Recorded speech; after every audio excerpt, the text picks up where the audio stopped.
Le damos la bienvenida al doctor Víctor Gutiérrez, que se incorpora a esta mesa. Doctor Víctor, bienvenido. Muchas gracias, Jazz, Cristian, ¿verdad? Sí.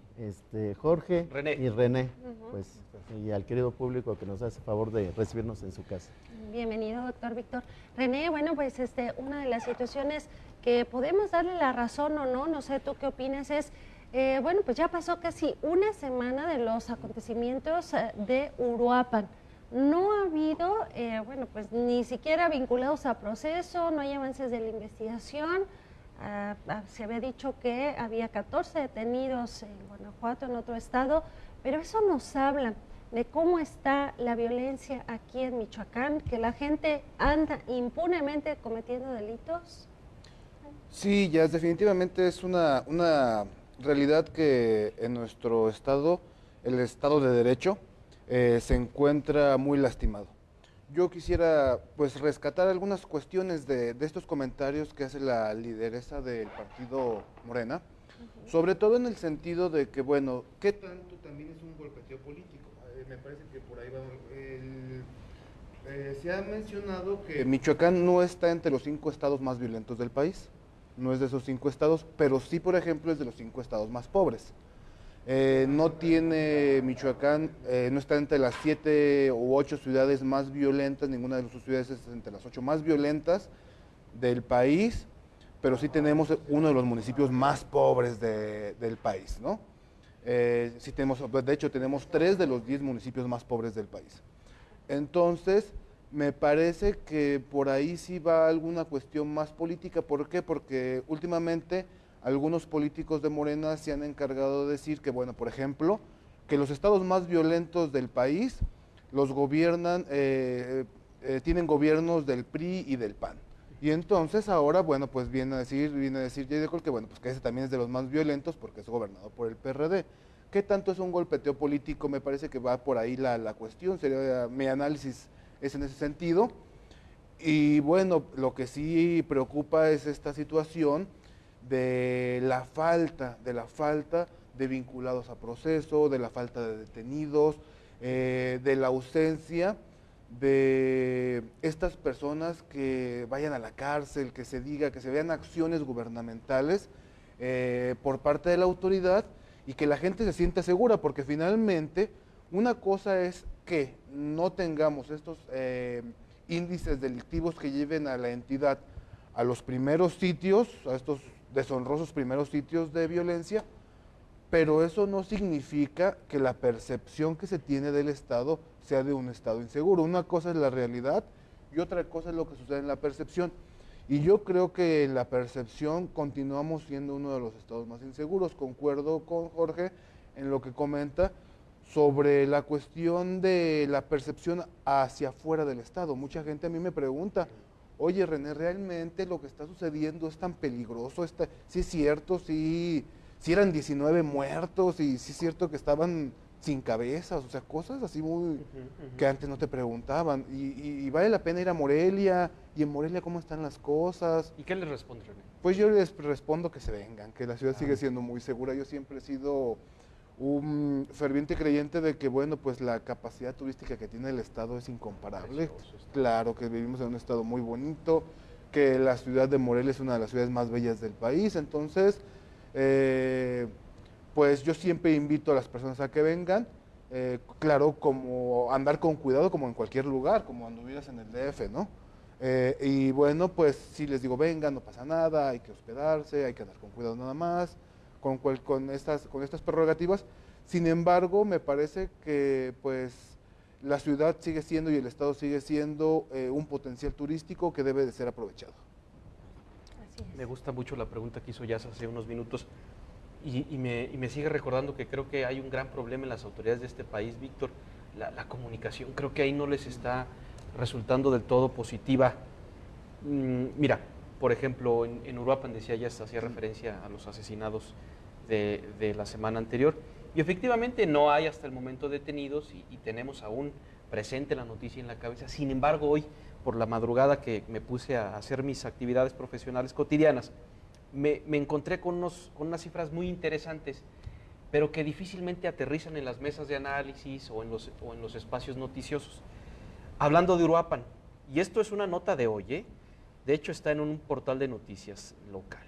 Hablando de Uruapan, durante esta última semana se logró la detención de 25 personas relacionadas en hechos delictivos y el aseguramiento de 20 vehículos con reporte de robo en Uruapan durante una semana, la que recién termina.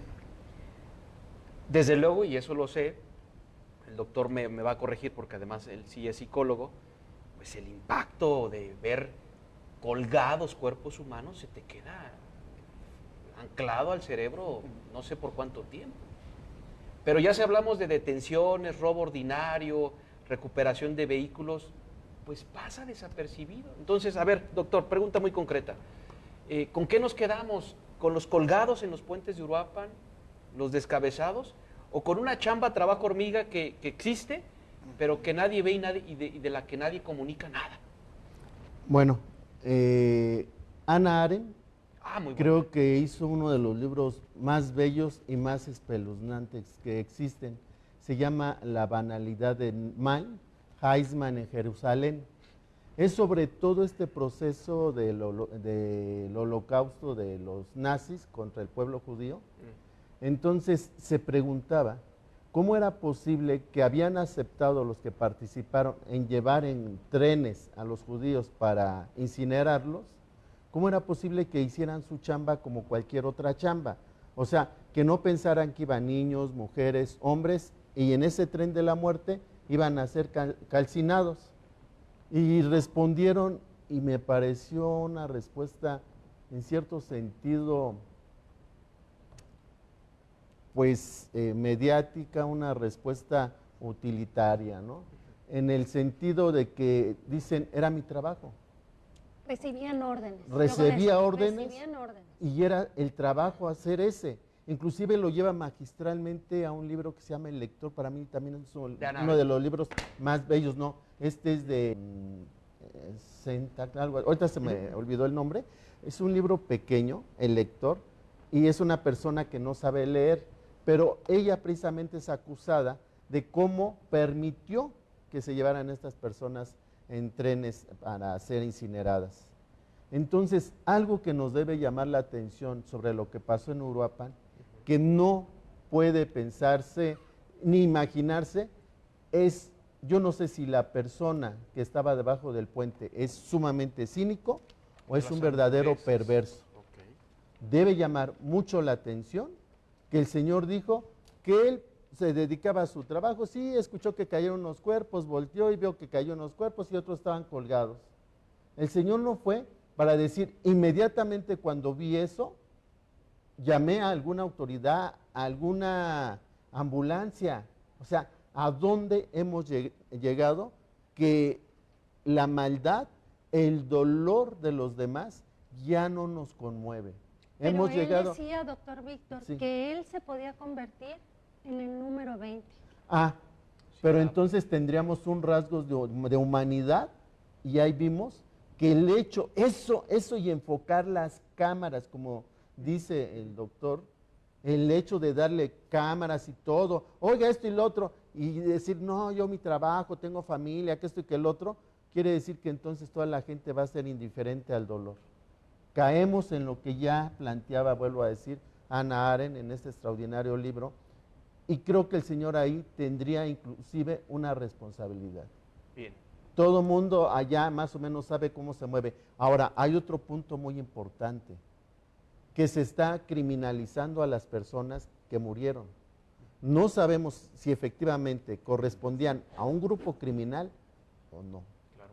Lo que sí creo que hay una purga de los carteles. ¿Por qué? Si yo pertenezco a un cártel, ustedes son parte de mi cártel, tú tienes una ciudad a cargo. Yo no voy a permitir que en tus ciudades haya asaltabancos, no voy a permitir que haya secuestros, bla, bla. ¿Por qué? Porque la gente común va a empezarse a asustar, como todos nosotros estamos asustados. El crimen organizado trabaja a nivel empresarial, ¿sí? Es una organización. Si tú no me estás respondiendo, Cristian, tu ciudad está habiendo robos, secuestros, extorsiones, bla, bla, Adiós. yo te voy a aniquilar. Ahí no hay otra cosa. no me está resultando un buen Jefe de plaza. jefe de plaza. Porque todas las autoridades van a enfocarse a esa ciudad, Uruapan, van a empezar a mandar policías y esto va a permitir que no permita mi libre tránsito a cómo me muevo.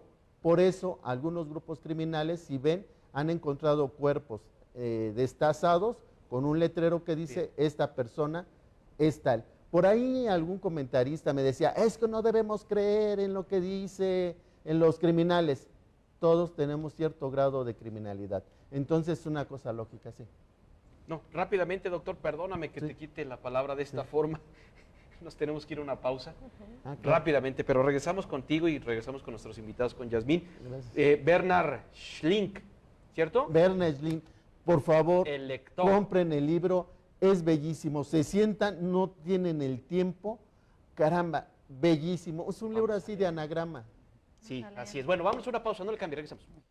Nosotros estamos aquí en la mesa con mi compañero Cristian Gutiérrez, el doctor Víctor Gutiérrez, también se encuentra con nosotros el maestro Jorge Leiva y también René Marí.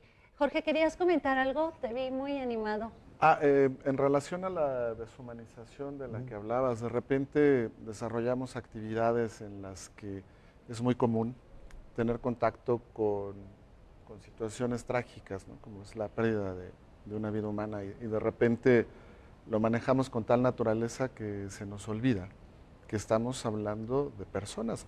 Lo mencionabas en algún programa, ¿no?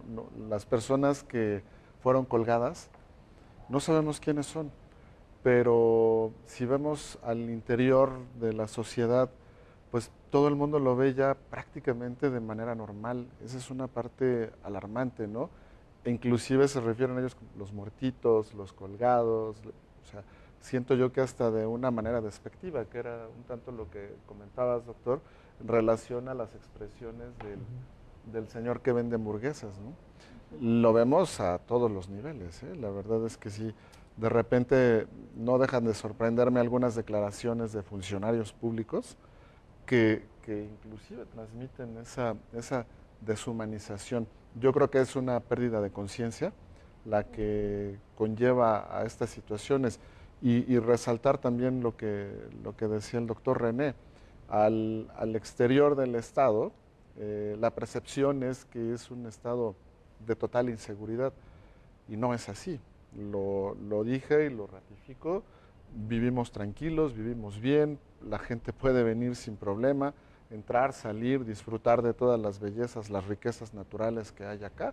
Y bueno, en general creo que podemos ir creciendo, sobre todo en el rubro del turismo, ¿no? que es una de las actividades preponderantes y que yo vi que sí tuvieron una recesión en los últimos meses. Si me lo permiten, me regreso. Bueno, a ver, Víctor, adelante. Sí, es que quería destacar algo. El pésimo papel, cuando alguien no está preparado para un puesto, para ser funcionario, comete unos errores garrafales que en lugar de ayudar, crean psicosis. Cuando hacen el operativo para llegar policía a Michoacán de los 3 órdenes de gobierno, la Guardia Nacional, Policía Michoacán, las policías estatales, no sé si vieron todos, están entrevistando a Israel Patrón y un ruido de patrullas que ni siquiera dejan escuchar, y en las calles a toda velocidad camionetas y camionetas con todas las todos los códigos que se conocen o torretas con volumen. ¿Para qué crear ese pánico impresionante en la ciudad? O sea, ¿qué se trata de hacer? ¿Una cuestión de espectáculo? Entonces me parece que debe ser sancionado. O sea, un funcionario ha llegado a este país de que nunca se les hacen sanciones, correctivos, algo. No puedes tú llegar después de esto, como dice, no puedes hablar de la cuerda en la casa del ahorcado. Entonces, ¿cómo llegan con este despliegue? Pudiendo atropellar a una persona como van con esa velocidad, a que choquen, o sea, tantas cosas que pasaron. Y también, si permiten que haya sido más importante que un señor estaba vendiendo hamburguesas, valiéndole todo, creo que este país está mal. René, rápidamente, ¿es justo que Jacob Polensky se haya expresado así de Michoacán? Yo creo que no, Cristian. Yo creo que realizar juicios a priori es una de las cuestiones más peligrosas que se pueden cometer en la política, ¿no? Que tú que juzgues cualquier cosa sin conocer el contexto que está viviendo el Estado. Me parece que es una irresponsabilidad por parte de cualquier político, y más cuando vivimos en un Estado que está transitando, si bien como lo comento, no está entre los 5 más violentos, sí está transitando de ser de los más media tabla hacia arriba, es decir, podemos brincar a estos 5 estados más violentos, ¿no? Entonces, me parece que no podemos ir todavía abundando a esta psicosis que se está viviendo, a esta psicosis colectiva, a esta preocupación de inseguridad. Fíjate, yo leí el otro día una encuesta de una agencia que se dedica a seguridad, donde decía que 7 de cada 10 mexicanos temen al salir de casa. ¿Por qué? Porque temen que les vayan a robar en su casa, o sea, temen ser delitos, ser objeto de la violencia ahí en su casa, que se les metan a robar, o temen que cuando salen de su casa pueda pasarles algo. Todavía salimos temerosos de casa, ¿no? Entonces, es un número importante que 7 mexicanos se sientan todavía inseguros por salir de casa. Entonces, me parece que no podemos nosotros ir tomando estas actitudes como políticos e ir utilizando frases o muletillas para desacreditar a los gobiernos. Me parecía que era algo más en ese sentido, más para atacar al actual gobernador que para abonar o para hacer un comentario inteligente, ¿no? Así es. Bueno, pues para ir concluyendo, Jorge, preguntarte, entonces, estaba buscando la columna de Leo Zuckerman, precisamente, que hizo el tema de Uruapan. La tituló Como si nada, y es que hace referencia precisamente al famoso güero de las hamburguesas. Como si nada, estamos en Michoacán. ¿También? Sí, retomando el comentario que hice anteriormente, pareciera ser que es parte del día a día, ¿no? No podemos abrir un periódico, alguna página, ver una revista sin que exista una nota roja. De la naturaleza que quieran. Hablabas de los delitos de robo de vehículo, los asaltos, los homicidios, los secuestros, es decir, tenemos un catálogo impresionante, ¿no? Y lo preocupante en este caso es que sí se suscitan, o sea, no es una invención. Hoy por hoy en el centro de la ciudad también estamos muy al pendiente de que no nos abran el auto, que no nos cristaleen, que no nos quiten la cartera, etc. Es decir, se han incrementado los niveles de inseguridad, pero yo creo que eso también tiene mucho que ver con el crecimiento poblacional, con el desarrollo de todas las ciudades. Mientras más grande, más problemas de esa naturaleza vamos a encontrar. Con la misma modernidad, ¿te acuerdas ya de la destrucción de la que habla en su libro ¿Por qué fracasan los países? ¿No? La que hablan estos dos académicos, la destrucción creativa, ¿no? Toda modernidad conlleva cierta destrucción implícita, ¿no? Vamos, si tú vas a construir un complejo hermoso de departamentos, pues tendrás que depredar una parte de la naturaleza.